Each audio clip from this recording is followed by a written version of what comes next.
మీరు అప్పుడప్పుడు చూస్తుంటారు, రేవంత్ రెడ్డి ఒకసారి మాట్లాడతాడు కాళేశ్వరం మీద 1 ఎకరా బారలేదంటాడు. ఉత్తమ్ కుమార్ రెడ్డి రోజు నిద్రలేసి 50,000 ఎకరాలే బారిందంటాడు. ఇంకొక కాంగ్రెస్ నాయకుడు అంటాడు 1,00,000 ఎకరాలే బారిందంటాడు.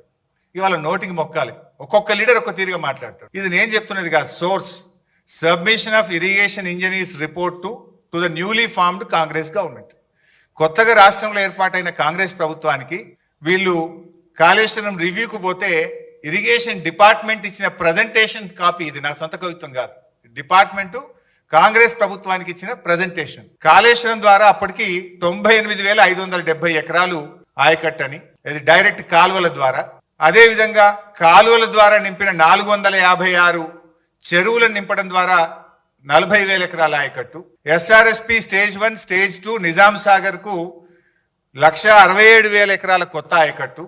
మొత్తం 3,04,766 ఎకరాల కొత్త ఆయకట్టుకి ఇచ్చాం. అదే